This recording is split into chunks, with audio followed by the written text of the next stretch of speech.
Nakakita ko rito ng tuloy-tuloy na nagpaparamdam at nagpaparating sa'yo, no, ng kanya ritong nararamdaman. Napaka-light ng energy na binibigay niya at nagpapakita rin ito sa akin, no, na maaaring siya ay isang strong, independent individual. So, yung iba, maaaring sila ay malayo sa kanilang pamilya dahil sa trabaho, o yung iba maaaring malayo sa pamilya dahil nag-aaral pa. So, just take how this resonates. Pero kung kasama nila ang kanilang pamilya, okay lang din naman yan mga babes. Basta kasi itong tao na to, nakikita ko na independent yung kanya ritong energy. So, ibig sabihin, no, matapang siya, no, at parang kaya niyang sumuong sa anumang pagsubok dahil matibay ang kanyang loob, no? Yan. At patuloy siyang gumagawa ng aksyon, Knight of Swords energy. Patuloy siyang gumagawa ng aksyon rito, no, involving you guys. And look at that tree, okay? With this tree, ang puno ay isang simbolo ng isang matatag na pundasyon, no? So, maaaring itong person na to, no, ay gusto ritong mag-build ng legacy or solid foundation with you. Taray. Antaray. So yeah, this could be a new connection here with the Ace of Cups energy.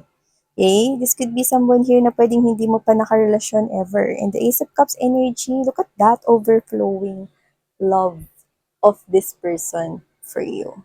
So whoever this individual is, this could possibly be leading to something serious. That's what I'm picking up. So let's see. Let's keep moving.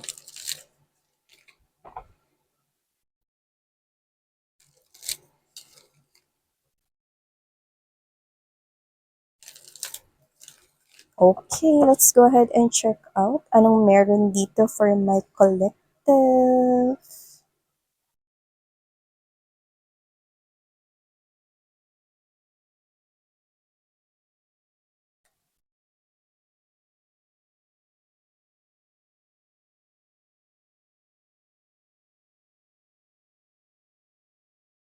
Oh, so there is this offer here, which I do feel like it's a serious offer. Pwedeng katrabaho mo siya or baka nakilala mo siya sa trabaho or sa business mo or sa earn of living or way of earning a living mo. Could be a business partner here. Could be related to money, kaya kayo nagkakilala or magkakakilala. Or parehas kayo, mga babes, no, na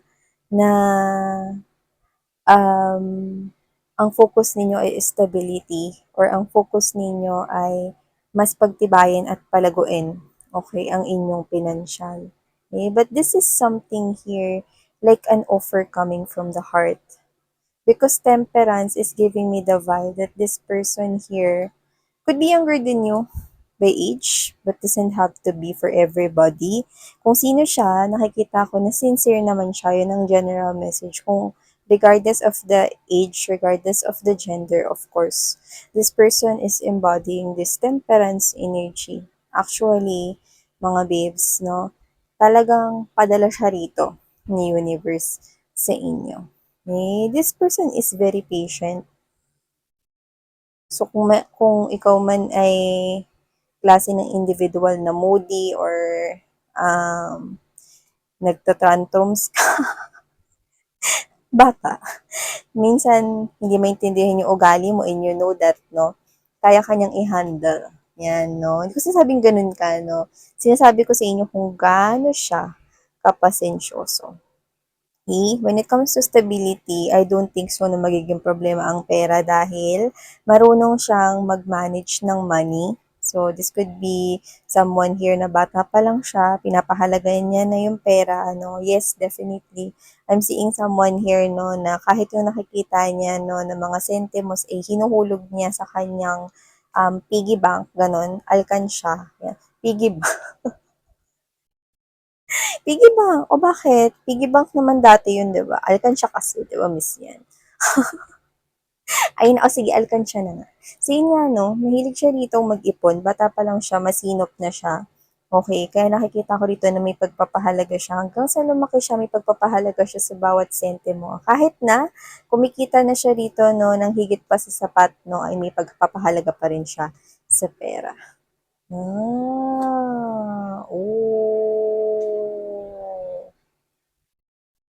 Hmm.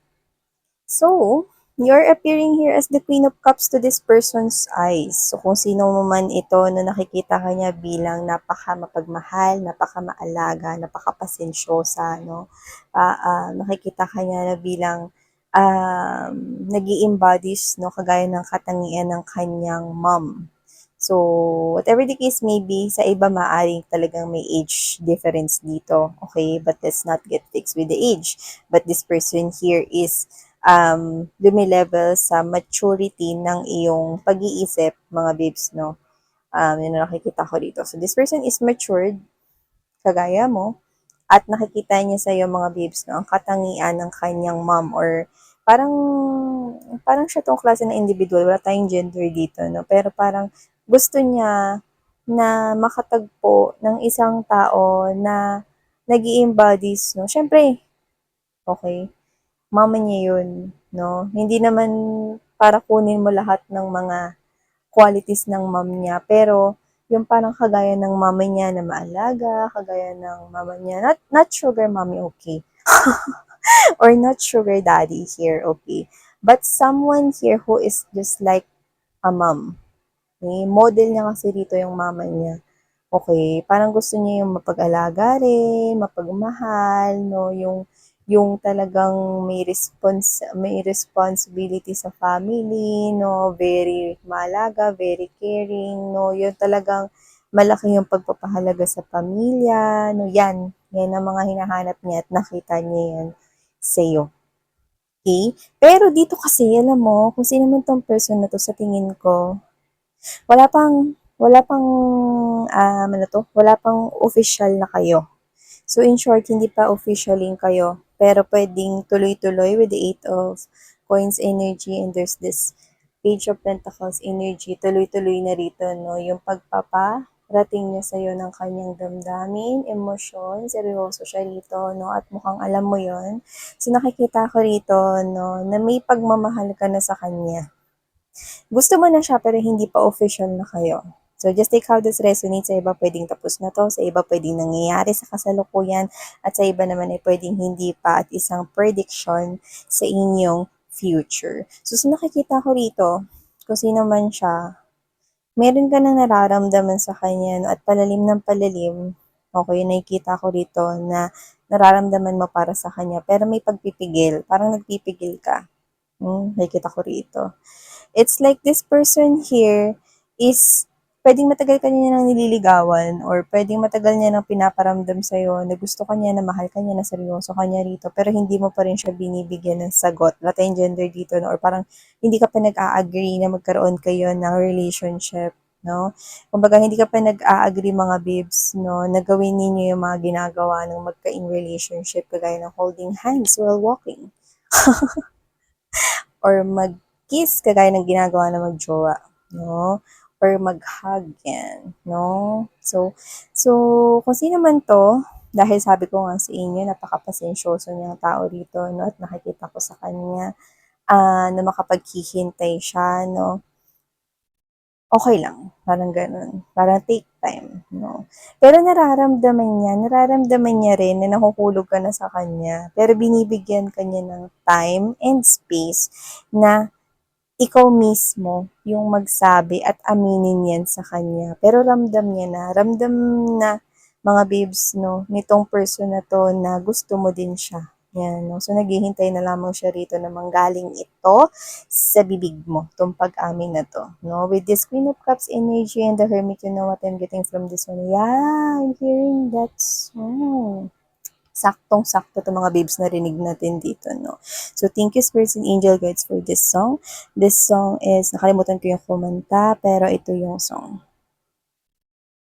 Look into my eyes, you will see what you mean to me.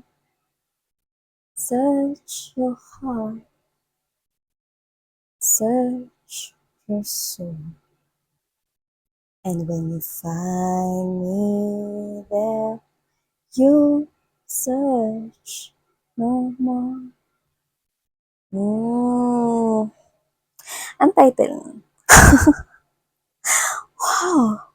So see, look into this person's eyes and you see, at yun nga yung nakita mo na ang intensyon niya para sa'yo ay totoo, no? Pero pinipigilan mo ang emosyon mo. Alam mo kung gaano rito, no, na pinapakita nitong tao na 'to, pinapatunayan sa'yo, 'no, ang kanya ritong pagmamahal ay trueness para sa'yo, 'no, genuine, real at hindi fake love at hindi casual fling lang, kundi seryoso talaga siya sa'yo. So, sino man 'tong person na 'to, 'no, alam mo sa sarili mo, ramdam mo na, 'no, na itong tao na yung maaaring the one for you. Pero tinitingnan mo pa siguro, 'no, kung talaga bang pagmamahal na ito. Especially kung meron ditong age difference. Okay? Kung sino man siya na nakikita ko rito mga babes, no, na alam mo yun, whatever the case may be, if if you're falling in love, which is I do say na nai-in-love ka na sa kanya, pero pinipigilan mo ito, no? I think meron ka pang issues na, see, oh, 'di ba? Right at the middle of your reading, you've got here this Six of Coins energy. This is, okay, giving, okay, and receiving. This is reciprocity. This person is giving love to you. You're receiving that love. And that love is nakikita kong binibigay mo din sa kanya pabalik. So, whatever the case may be, nakikita ko rito na talagang gusto mo, no, yung hangarin na magkaroon ng solidong foundation itong connection na ito. No? Maaring meron ka pang mga ibang iniisip, maaring meron ka pang mga blockage rito, no? Kung bakit ayaw mo pa na parang magkaroon, no, ng relationship sa pagitan ninyong dalawa. Marami ka pa rito na iniisip, no, marami ka pang kinukonsidera na mga iba't ibang bagay since this is general reading. Pero nakikita ko na gusto mo na siya at may pagmamahal na ritong nabubuo. Yan, no? So, hindi na talaga may itatatwa, no? At alam mo, ramdam rin naman yan na gusto mo naman na talaga siya. Yeah, we're hearing that song again. May song again, no? So the song has this lyrics of tulog na, hayaan na muna natin sila. Yeah. So, pwedeng may ibang tao dito na pwedeng may kinukonsider ka, baka sasabihin ng ibang tao, might be rumors, may sila. So, maaring iniisip mo kung ano yung sasabihin ng iba. No, mga babes, kung saan kayo masaya push, as long as wala kayo nasasagasaang tao. Ngayon, kung iniisip niyo lang kung ano yung sasabihin ng iba, then hayaan niyo sila, no? Hindi siguro kayo nakakatulog ng maayos because of that, okay? So whatever the case may be, they also have their own lives, okay? Ngayon, kung pag-usapan nila yung buhay mo, ibig sabihin they find your life more interesting than their own life, okay? Let them. Let them and don't get bothered. You have here someone, oh. I know that song eh. I don't know lang din the title. 'Di ba? Ang sumunod nga dun is, tulog na, hayaan na muna natin sila. Hindi ka na nila kaya pang saktan. Matulog ka na. So this person here will show you, will protect you from these energies here na pwedeng mga nakasakit ng damdamin mo, pwedeng tinutukoy doon is yung mga ex mo, no? Baka iniisip mo, baka kagaya siya ng mga ex mo before. Or baka iniisip mo yung mga sasabihin ng iba. Oras na para ikaw ay maging masaya. Nagmamahalan kayo at wala akong nakikitang masama rito. Okay? Ituloy nyo na yung pagmamahalan ninyo, no? Yan. Yung iba, nag-iintay kayo ng signs and clues, no? Wow, I love this, 7 of, wow, I love the Seven of Cups in reverse no, together with this Nine of Cups right here. So, in the near future, matatanggal yung lahat ng mga fears mo. Kasi mararamdaman mo that this person here, okay, is, andyan siya, nakakasama mo. Hindi mo kailangan na matakot or mangamba. Kasi siya mismo mga babes, no? Siya mismo, siya yung tatayo rito na parang susuporta sa'yo, no? At hindi mo, parang papaalala niya sa'yo palagi rito na hindi mo kailangan na makinig sa sasabihin ng iba, na wala naman sila ambag sa buhay mo, no? Like, wala naman kayong ginagawang masama, no? Like, ituloy nyo lang tong relationship ninyo, no? Like, simulan nyo na ito and ituloy ito, no? Ngayon, pag-uusapan kayo ng iba, no? Di, hayaan nyo lang, no? Wala kasi silang maitapik, eh. Kaya ganun eh, no? Dito makikita, yeah, see, may tulungan dito. You could be seeing a lot of 11-11 or other repeating signs and clues. Ano man yung mga signs na hinihintay mo, pointing to this person, lalabas at lalabas. Kasi siya talaga yung tinutukoy dito. Sabi ko nga sa inyo, padala talaga siya, no? Ng inyong angels and spirit guides right here. Yeah, no more waiting. So, wow, buti naman mga babes, no? No more waiting, no more worries na rin at tuloy-tuloy na rito, no? With the chariot card right here, ang maganda ninyong connection in the near future. Totoo naman kasi yun, no? Kaya nyo mag-usap-usap yung ibang tao. Una sa lahat, no? Sa relasyong ito, dalawa lang kayo. Pero kung patuloy kayo makikinig sa mga sasabihin ng iba, no, at sa mga bagay na mga negatibo sa paligid ninyo, talagang hindi kayo sasaya. Okay? Simulan nyo na, no, nalinisin, no, yung mga alikabok na yan. Yes, yung mga energies na yan, like, do not pay attention to any of them. They are just like alikabok, no? Deserve nyo sumaya kasama tong person na to. Oh, okay. So, thank you so much, Collective. Sarang Heya Love and Light. Annyeong.